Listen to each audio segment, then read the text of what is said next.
like Catalina wine mixer if there was one in real life. Similar bands, barbecue, Prestige Worldwide. Prestige Worldwide. Why? All that stuff. Pretty big deal. The biggest deal is Kubota's here. Sometimes I walk outside and there's new stuff that shows up, like new JCBs, 3TSs and whatnot, and then there's this thing. Yes! Just makes me want to say yes. Someone did some fanciness to this. An industrial John Deere. And put some awesome stickering on it. Scary! I'm guaranteeing you, my dad likes to get these because they have reversers. When he, I bet you this one has a reverser. Bet you that's Ford reverse. I'm guessing. That's usually when he buys these is because they have reversers in them. But it's got to be the coolest paint job on an industrial series tractor that I've ever seen before. But I did not walk out here to take a look at that. But sometimes this great stuff just happens. Time to put the mowers on the 880. The sun is out and mowings are right around the corner. So we're gonna put them on. Back here at the back of the tractor. One thing unfortunate with the one of the first couple years in North America for Claas is the fact that they tried to go American on the 3-point hitch, and they converted what these used to be claw hooks that would work with these balls, and they converted them to American style ball ends, which I think it's a step backwards, but we can make it work. You just got to take these balls out and put the pins in. But just a little side note of something I don't think was the brightest choice. Another side note here, they changed those, but they left this European, so I need to go get a ball for this pin so the European side of the top link can work. Kind of counterproductive there, but they don't do that anymore. This is an earlier serial number. After about 12 different distractions, I'm back to my project, hooking up these mowers. And I remember where I left off. This load sense line is not the right size, so I need to change it. The moment of truth. I got them all hooked up, I think finally dialed in. We got to change some fittings and whatnot.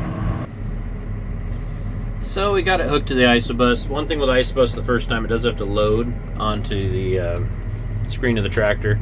So just waiting for it to load, and it should recognize and hopefully pick these boys up. And then we got to hook up the front mower.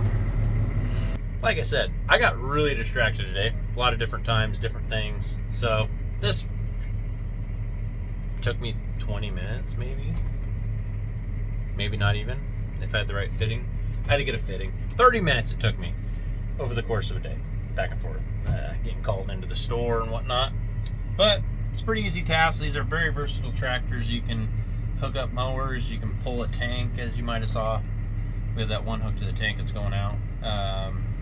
Tillage, put duals on them. Very, very versatile tractors. And you can hook mowers to them in a matter of under an hour. You can get this thing mowed ready. Just like that, we're loaded up, ready to raise the mowers. Just like that. And they work like they're supposed to. It's going to tell me in a second we need a lock, and we do, just like that. We are good.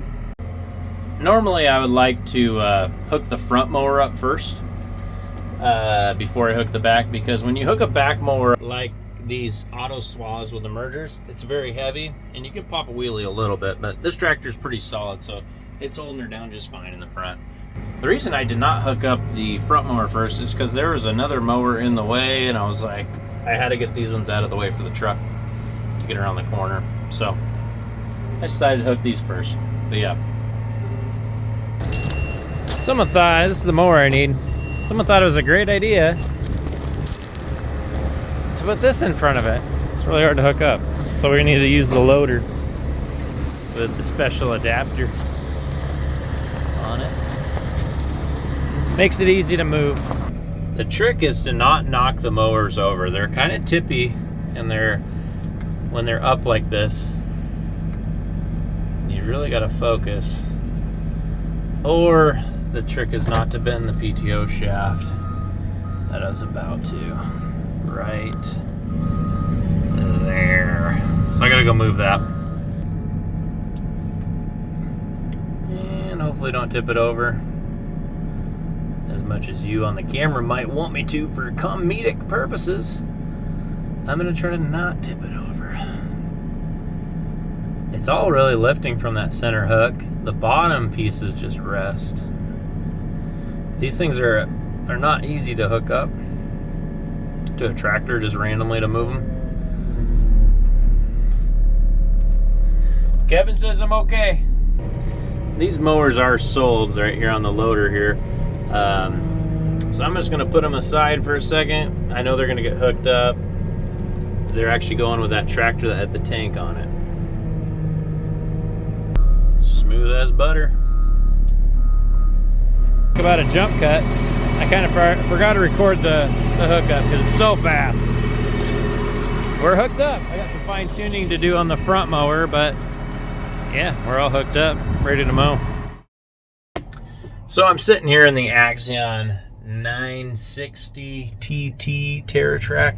I was going to familiarize myself with some settings, and sometimes I like to sit in the tractor and do that while reading the manual, but unfortunately the manual they shipped with it is all in German. I've never had this happen before, but I wish I knew how to read this manual, but I don't. There's a lot of pictures though. I could try to figure some of the stuff out, but I'm just gonna have to get a new manual. But might have to delay some of my learning. When I have the English manual, I only speak one language. I tried to speak Spanish a little bit, somewhat successful, but if you don't use it, you do lose it. And I don't know how often I'd use German, but in this case, I would have used it really good. To another day. So from factory on the Axion 960 TT and any tractor from Claas or from Kubota or any company, they always come with the steering stops way out, so they don't turn very good from factory. So you always have to adjust the steering stop. So right now we're gonna put the make sure we have some oscillation to the axle. We're gonna run this thing up on the loading dock right now. He's turned the stops in 12 revolutions, and we just want to make sure this thing turns as sharp as it can, and at the same time we don't damage the fenders or all sorts of cool stuff. There is some oscillation.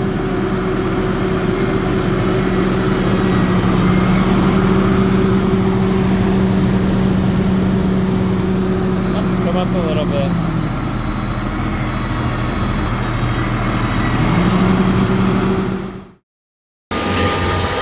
They ask, why am I driving a tractor on the road? It's a home show. The bleep home show. Woohoo! The bigger question is, how do I draw the short straw and not being in the truck right now? I don't know. It's raining. Tom chose the nice warm truck.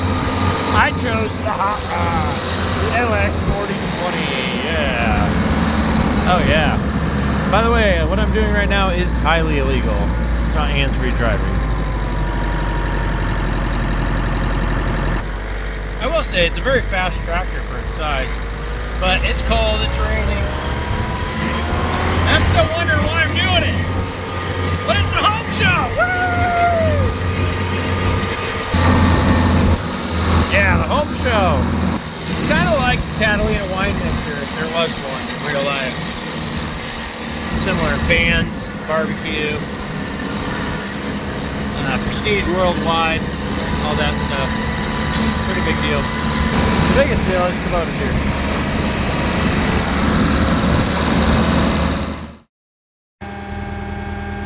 Just at home, unloaded a new basket. Actually, it's used.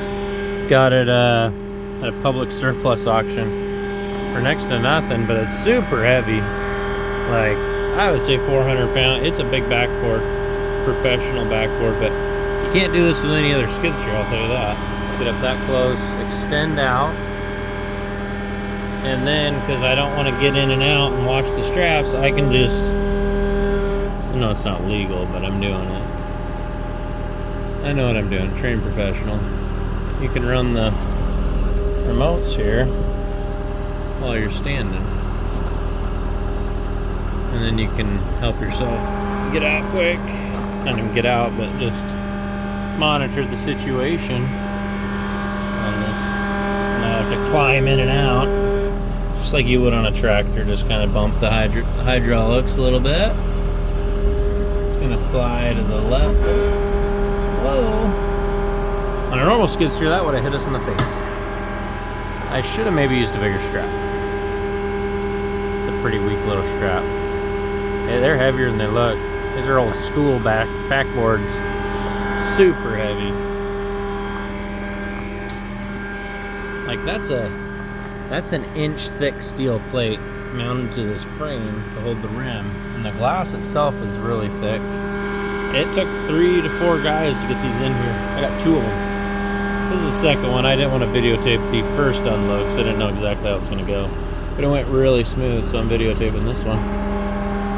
Oh yeah. Now I got to put them in the shop. Because of the side entry on this skid steer, I'm able to get in like this, and the boom's in the air. It's just a lot safer. But it is one of a kind. I'm backing up. Woo. Got my Kubota, fleet of Kubotas over there. There's one more. I haven't really explained what I'm doing here, but this is a property we bought. It's a big project. First things first, we gotta have a basketball court.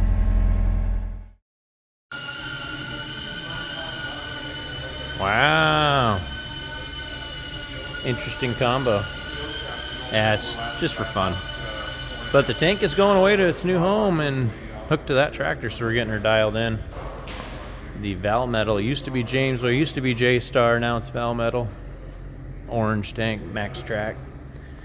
It's one of the only tanks in the industry that doesn't involve hydraulic steering. It's all tie rod steering, which I think is more reliable. And okay, thank you. Appreciate it. Bye. Are you recording? yeah, do you want to say anything intelligent? No, I don't actually. I was going to say something to Pockets, but I think I'll refrain until you turn the microphone off. No, please do. We're live. No.